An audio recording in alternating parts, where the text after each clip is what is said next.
Quadratic inequalities. So here I have an example. I've got to find the values of x such that x squared minus 4x plus 3 is negative. In other words, what numbers can I put into this expression so that the answer will come out to be a negative number? Okay. Now a very simple thing that you might try is to try to put numbers into this expression. And actually, if we call it y, so y equals x squared minus 4x plus 3, we can put different numbers in for x and see if y comes out to be negative. Okay, because we're trying to work out what numbers to put in to make the answers come out to be negative. Now I can try a few numbers. Obviously this is not the best way to do it, but it's just a good starting point. So imagine I'm putting these numbers in. Now if I put minus 2 into here, I'm going to get minus 2 squared, which is 4. Minus 4 times minus 2, that's plus 8. So that's going to be 15, isn't it? So that's obviously a positive number, so it's not what we want. If I put minus 1 in, minus 1 squared is 1, minus 4 times minus 1, that's plus 4. 1 plus 4 is 5, plus 3, that's 8. Okay, so again, it's not negative. 0, if we put 0 into this, obviously we're just going to get 3. If we put 1 in, we're going to get 1 minus 4, that's minus 3 plus 3 is, right, this one is 0. Okay, so again, not negative. If we put 2 in, 2 squared, that's 4, minus 4 times 2, that's 4 minus 8, which is minus 4, plus 3 is minus 1. So that one is negative. So when I put 2 into this, I get a negative result. If I put 3 in, 3 squared is 9, minus 12, that's minus 3 plus 3, that's also 0. And if I put 4 in, 4 squared is 16, minus 4 times 4, so that's 16 minus 16, that's 0, so that's plus 3, that's 3. Okay, so you can see that at the moment, the only number we've found that gives you a negative result is actually x equals 2. But what about decimals? Well, the best way to show what's happening with this expression is to draw a graph of this, because a graph basically puts in all the x coordinates for you and shows them the results as the y coordinate. Okay, so I've drawn this graph on Desmos. Here it is. And you can see, as I move this point along, we found that at 0, obviously it was 3, and then at 1 it was 0. At 2 it was minus 1, the y coordinate, and then at 3 it was back to 0, and then 4 it went back up to 3. So we know that quadratics have this kind of shape, yeah? And we can see now that any number between 1 and 3 will give a negative y coordinate, because obviously the graph goes below the x-axis and all the y coordinates down here are obviously negative. Okay, so from the graph we can see that our solution is actually that any number between 1 and 3 will give you a negative answer to this expression. Okay, obviously we can't have x equals 1 or x equals 3 because they give 0, and that's not a negative number. Okay, now here I have the same question, but it wants to know, when is this thing positive? Well, everywhere else it's actually positive. Obviously if we look at the graph again, anything above, when x is above 3, it's always going to give you a positive answer. And when x is less than 1, you're always going to get a positive y coordinate, aren't you? So the answer to this one is kind of the opposite to this answer. So it's going to be basically x is less than 1, or x is bigger than 3. Okay, when x equals 1 or x equals 3, then this thing will actually be equal to 0. Okay, so the trick to these questions actually is to think about the graph. Okay, And the key places, obviously, when we're going to be sketching these graphs, the key thing is to find out when is it 0. Okay, because when you have a quadratic, on one side of the where it's 0, it's going to be positive, and on the other side it's going to be negative, yeah, for every point where it crosses. So if we can work out where these points are, we can just do a quick sketch of the graph, and then we'll be able to answer the question quite easily. So let's have a look at another example.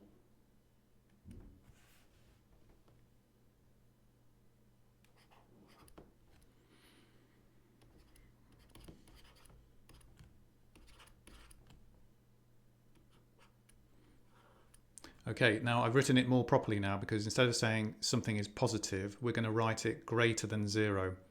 If something is greater than 0, then it has to be positive, doesn't it? Yeah. So imagine we're going to try and solve this expression. Now, first thing we want to know is not when is it positive, but when is it 0. Okay. You're always going to have 0 on the right hand side. Okay, because if it's greater than 0, it's going to be positive. If it's less than 0, it's going to be negative. Okay, and we can always rearrange it any quadratic, so we have 0 anyway on one side. So we're always going to have something like this. Okay, so the first thing to do is to find out where actually is it equal to 0. So we're going to have to put this equal to 0. So again, it's going to involve some factorizing. So we can see that that's going to be plus 6 and x minus 5. So the solution when it's equal to 0 is obviously x equals minus 6 and x equals 5. Okay, so now we're going to draw a quick sketch of what this graph would look like. So here is minus 6, and we know that this thing is 0 then. And we know when x is 5, we also have it at 0. Yeah, so the y coordinate must be 0. Now, if we draw a sketch of this graph, we should realize that when we have x squared, and a quadratic, it looks like this. Yeah, it's a U shape. When this x squared, if x squared is positive, we did it in year 2, the shape looks like this. So we know the graph must look like this. Yeah, it must look like this somehow. Okay, that's not the best, but it looks like that. Now, obviously, we're interested in when is it positive here, greater than 0. So can you see that obviously between minus 6 and 5, it's all negative. Yeah, it's all negative y coordinates. The results are all negative. Okay, here it's positive, and over here, when you have less than minus 6, it's also positive. So in this case, the solution will be anything less than minus 6, or x is bigger than 5. Any numbers in those, but less than minus 6 or greater than 5, will give you a positive result for this, because we have a positive y coordinate. Okay, so that's the basic idea. So let's try another one. So solve. Now let's try this one. X squared minus 3x is less than or equal to 10. Okay, now with this question, obviously we don't have the 0. We need to have the 0 because we want to be able to do this positive negative thing using the sketch of the graph. So the first thing we would do is subtract 10 from both sides. It's because then we will have it less than or equal to 0. So again, we're trying to work out when this thing is negative, okay, or 0 in this case, actually, because it's less than or equal, could be equal to 0. So again, the first thing we do is solve it equal to 0 to kind of find the boundary point. So again, we're going to have to factorize, and that's going to be x plus 2, x minus 5. So we know the solutions of when it's 0 is x equals minus 2 or x equals 5. Okay, so we're going to draw our sketch of our thing. We don't really need to put the y-axis on there actually. We can just, here's minus 2 and here is 5. Okay, so you know that the graph, because we have a plus x squared, it would look, the sketch of the graph would look like this. Yeah.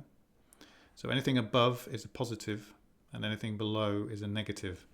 So we are looking for less than 0, less than or equal to 0. So we're looking for either 0 or negative. Okay. Now we can see that anywhere between -2 and 5 is going to be a negative answer. Anything over here, the y coordinate is positive, and anything over here, it's also positive. So in our case, you can see that the answer is going to have to be between -2 and 5. But also, because we're allowed in this case to have equal to 0, and we know that at x equals -2 and x equals 5, it's actually 0 at these points. We're going to have to put these signs in. So it can be between -2 and 5, including -2 and including 5. So this would be the solution. Okay. Right, let's try another one.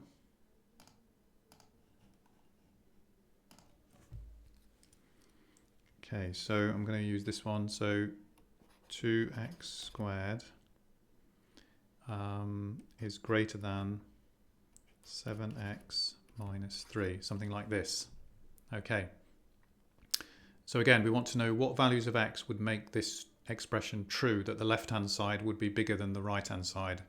So the idea is always make one side equal to 0. So we're going to just take 7x and take the -3 over, it becomes +3. So we end up with that, just like a normal thing. And then the steps are the same. We want to work out, obviously we're trying to work out when it's positive, but first of all, let's work out when it's 0, because that's the boundary between being positive and negative.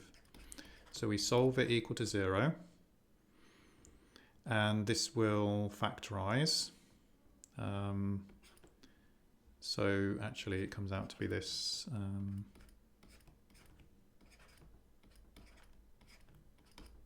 You should know how to do that by now. So that gives us, well, one solution to that is x equals 1/2, and the other solution is x equals 3. So if we draw a sketch of what the quadratic would look like, we know it has to be 0 at 1/2 and 3. So we will just draw the curve like this. That's just a sketch. And we know that it's negative here because it's below, positive here, positive here. Okay, so we're looking for when is it positive. Okay, we're not interested in when it's 0 now anymore.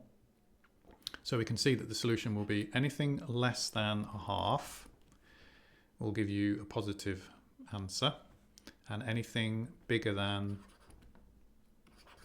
3. So this is the solution to where this original thing would be positive. Okay. Right, we'll just do another one as well, actually.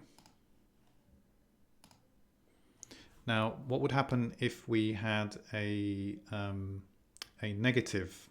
Okay, so a negative x squared. Okay, because the graph would be the other way around. But we can kind of get out of that, because if we have something like, let's say 5x minus x squared minus 6 is less than or equal to 0, something like that. Hopefully I've made that up correctly. Now you can see we have a minus x squared. Now normally when you draw a minus x squared, the graph would look like this. Okay, so we would have it the other way around. But we can avoid using a negative by simply moving everything onto the other side. Okay, be careful, because with inequalities you can't just multiply both sides by -1. If you do that, you have to reverse the sign of the inequality, if you remember. But if you want to avoid that, just take everything onto the other side and leave a 0 on this side, because then you can keep the sign the same. So if I move everything to the side, this will be x squared minus 5x and plus 6. I'm trying to work out that. That avoids the problem, basically. So now we're solving this, and you can see it has to be greater than or equal to 0. In other words, this thing has to be positive. Okay. So again, we go through the same steps. Work out, first of all, where is it equal to 0? So again, solve it either by factorizing or quadratic equation. So in this case, it does actually factorize. And you can see that the solutions are x equals 2 or x equals 3. So what we're going to do now is to draw a graph of this expression. So we know that when x is 2 and when x is 3, we know this expression is equal to 0. So if we draw the graph of this, it looks like this. Notice we're drawing the graph of the blue equation now because we worked it out like that. If we were doing the red one, actually, it would be kind of similar, but the reflection, it would just be upside down. But we've rearranged it, so we're looking for when this expression x squared minus 5x plus 6 is greater than or equal to 0. So we can see here on the graph that it's negative in between, positive here, positive here. So we're looking for greater than or equal to 0, so we're looking for 0 and positive. So we can see that it's going to be when x is less than or equal to 2, or x is greater than or equal to 3. And that's the solution.